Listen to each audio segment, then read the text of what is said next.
तो दोस्तों हाजी अली की दरगाह सामने की तरफ अभी फ़िलहाल नए गुंबद के कंस्ट्रक्शन का काम चल रहा है। वो गवर्नमेंट की तरफ से नहीं है।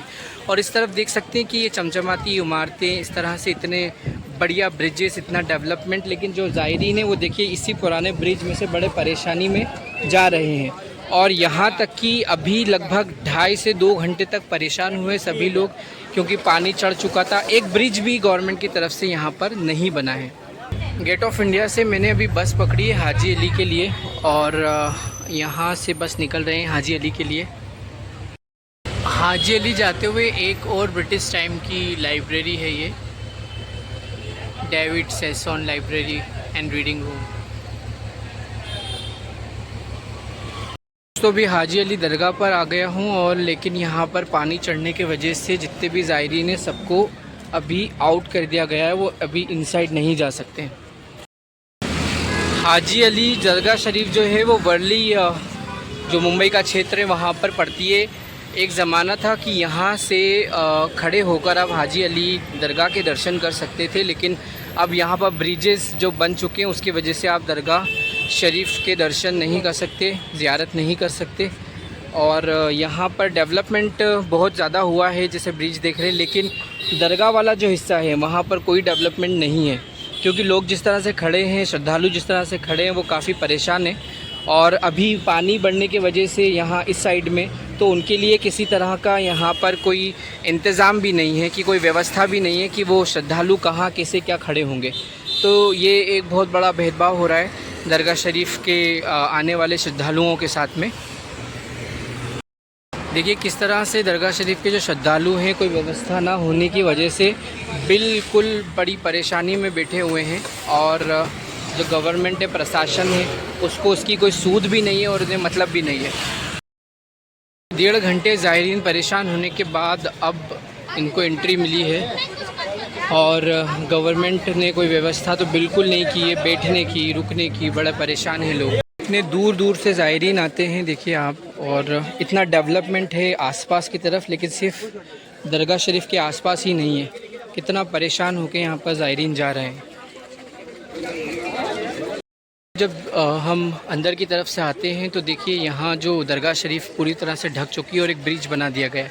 डेवलपमेंट इतने हाई लेवल का हो रहा है यहाँ पर, लेकिन सिर्फ और सिर्फ दरगाह शरीफ को छोड़कर। मतलब सूफ़ी संतों की दरगाहों के साथ भी भेदभाव। ये वो टनल है जिसके ऊपर से ब्रिज गया हुआ है, सामने की तरफ हाजी अली दरगाह है। तो दोस्तों हाजी अली की दरगाह सामने की तरफ अभी फ़िलहाल नए गुंबद के कंस्ट्रक्शन का काम चल रहा है। वो गवर्नमेंट की तरफ से नहीं है। और इस तरफ देख सकते हैं कि ये चमचमाती इमारतें, इस तरह से इतने बढ़िया ब्रिजेस, इतना डेवलपमेंट, लेकिन जो ज़ायरीन है वो देखिए इसी पुराने ब्रिज में से बड़े परेशानी में जा रहे हैं। और यहाँ तक कि अभी लगभग 2.5 से 2 घंटे तक परेशान हुए सभी लोग, क्योंकि पानी चढ़ चुका था। एक ब्रिज भी गवर्नमेंट की तरफ से यहाँ पर नहीं बना है।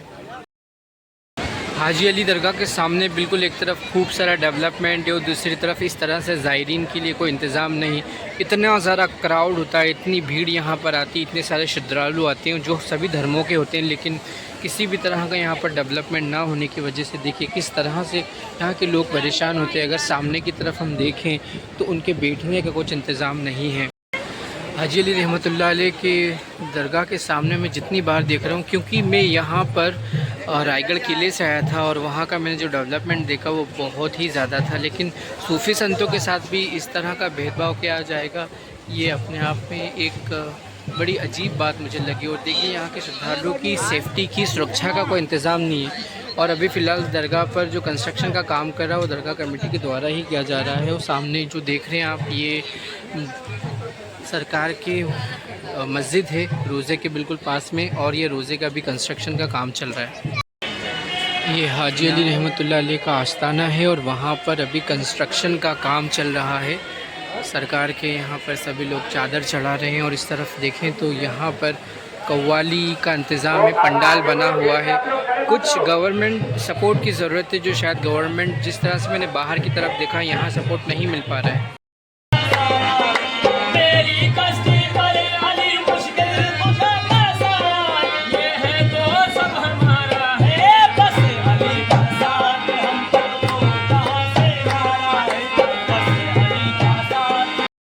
जब मुंबई शहर नहीं था और इन्हीं की दुआओं से और इन्हीं के यहाँ पर कदम रखने से ये शहर इतना कामयाब हुआ। लेकिन यहाँ पर जिस तरह से ज़ायरीन के लिए कोई इंतज़ाम नहीं था, देखकर बड़ा दिल दुखा। क्या दरगाह कमेटी ज़िम्मेदार है या गवर्नमेंट?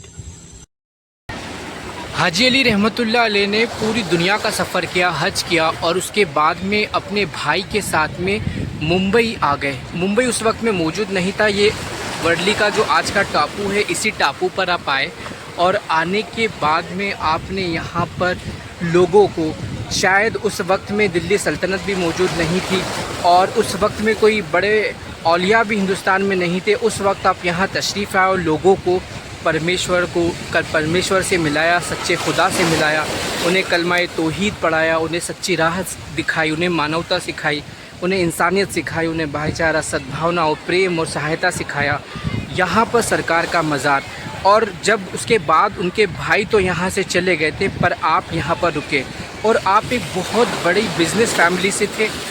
आप खुद एक बहुत बड़े बिजनेसमैन थे, व्यापारी थे और वो व्यापार छोड़कर आपने लोगों की सेवा करने को अपनाया।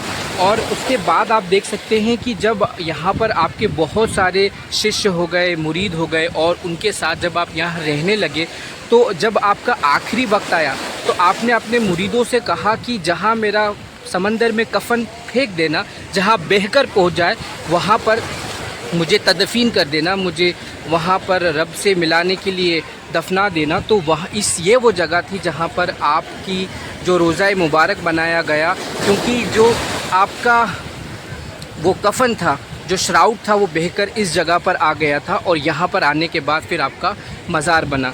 अब दूसरी चीज़, एक सबसे बड़ी बात ये कि सामने की तरफ जो आपको एक घर दिख रहा है ब्लैक कलर की बिल्डिंग के पास में, वो इंडिया का सबसे महंगा घर है। वो है अनिल अंबानी का, मुकेश अंबानी का।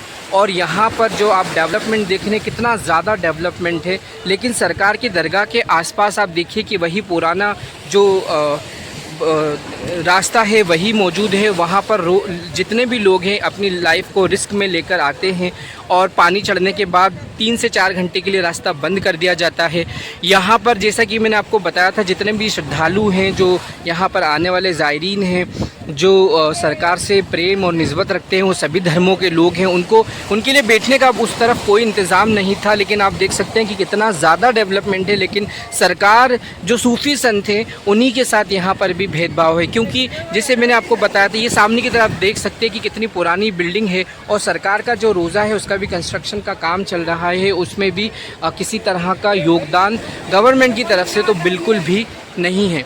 दूसरी एक और बड़ी चीज़ ये है कि अंदर की तरफ जो सिक्योरिटी है, वो अंदर कुछ भी यहाँ के जो लोकल मवाली हैं वही सिक्योरिटी का इस्तेमाल कर रहे हैं। उन्हें बोलने का तमीज़ नहीं है ज़ायरीन के साथ में, और वीडियो यहाँ पर नहीं बनाई दी जाती ताकि यहाँ की जो चीज़ें हैं वो लोगों को मालूम चल पाए कि यहाँ भी जो कमेटी की तरफ से वो भी जो ज़ायरीन हैं उनके लिए कोई सहूलतें नहीं हैं, सफाई नहीं है, गंदगी है, बैठने का इंतज़ाम नहीं, किसी भी तरह की जो ज़रूरतें जिस मकसद के साथ यहाँ पर हाजी अली रहमतुल्लाह अलैह सूफ़ी संत आए, वो मकसद भी यहाँ पर पूरा नहीं हो पा रहा है। लेकिन ऐसी चमचमाती हुए सामने बिल्डिंग, और जब यहाँ पर उस वक्त में मुंबई नहीं था, कोई सल्तनतें नहीं थी, किसी तरह की कोई साम्राज्य नहीं था, सिर्फ एक सूफ़ी संत यहाँ हुआ करते थे। उनके आशीर्वाद से आज शहर इतना बड़ा, इतना कामयाब बना। लेकिन और सामने चमचमाती भी बिल्डिंग होने के बाद भी किसी तरह का यहाँ पर काम नहीं हो पा रहा। तो इसकी ज़िम्मेदारी किसे ली जाना चाहिए अगर काम नहीं हो पा रहा? तो मैं यही कहूँगा कि जो ज़ायरीन हैं, जो सरकार से प्रेम रखते हैं, मोहब्बत रखते हैं और इतने बड़े सूफ़ी संत हैं कि इतना अपना जो व्यापार है, अपना बिज़नेस छोड़कर इस बियाबान जगह पर आए, समंदर के किनारे आए, सिर्फ इसलिए कि लोग परमेश्वर से मिले, सद्भावना सीखे, सहायता सीखे, प्रेम सीखे। दोस्तों, हाजी अली रहमतुल्लाह अलैह बुखारा के एक बहुत बड़े बिज़नेस परिवार से थे और आप खुद भी एक बहुत बड़े व्यापारी थे। और इसी के साथ में आप में एक आरज़ू थी, तमन्ना थी कि परमेश्वर के, अल्लाह के पैगाम को पूरी दुनिया में फैलाएं, जो मोहब्बत का, मदद का, सहायता का पैगाम है, मानवता का, इंसानियत का पैगाम है। तो आप पूरी दुनिया में अपने यात्राएं की, आपने सफ़र किए, आपने ट्रैवल किया, आप हज के लिए गए और उसके बाद अपने भाई के साथ में हिंदुस्तान के इस आइलैंड में आए। और उस वक्त में ये मुंबई नाम का शहर नहीं था, उस वक्त में कोई सल्तनत इस तरह की हिंदुस्तान की फ़ेमस नहीं थी इस जगह पर कि इस पर कोई कंट्रोल करे, कोई आने लगे। छोटा सा टापू था, 7 टापुओं को मिलाकर ये मुंबई बना है। ये वर्ली टापू के पास में एक छोटा सा टापू है जहाँ पर आपका रोज़ा है। तो आपके भाई तो बुखारा वापस चले गए थे, उसके बाद में आपने यहाँ पर लोगों को परमेश्वर से मिलाया, उसकी आराधना करना सिखाया, उसकी स्तुति करना सिखाया। सूफियाने कराम के चाहने वालों में सबसे बड़ा नाम जो है वो अगर देखा जाए और जो अल्लाह के करीब आए, सच्चे खुदा के करीब आए, वो ए आर रहमान है। और उन्होंने बहुत ही अच्छी आपकी शान में कव्वाली पढ़ी थी जो पूरी दुनिया में फ़ेमस है, ना कि सिर्फ हिंदुस्तान में। तो इसी तरह से सूफिया औलिया कराम लोगों के दिलों में अल्लाह की याद, उसकी मोहब्बत, उसकी चाहत पैदा करते थे ताकि लोग इंसानियत को समझे, दूसरों की मदद करना, सहायता करना सीखें। और इसी का नाम ज़िंदगी है, इसी का नाम इबादत है। यही परंपराएं बुज़ुर्गों ने शुरू की और हाजी अली के ये कदमों से ये शहर इतना आला बना। उम्मीद है कि यहाँ के लोग, यहाँ की गवर्नमेंट और यहाँ के जो एडमिनिस्ट्रेटिव लोग हैं, जो प्रशासनिक अधिकारी हैं, वो इस बात को समझेंगे और जिस तरह से आसपास डेवलपमेंट हुआ है उसी तरह से सरकार के जो दरगाह शरीफ है वहाँ पर आने वाले ज़ायरीन के लिए जो परेशानी, उसके लिए भी कुछ डेवलपमेंट किया जाए।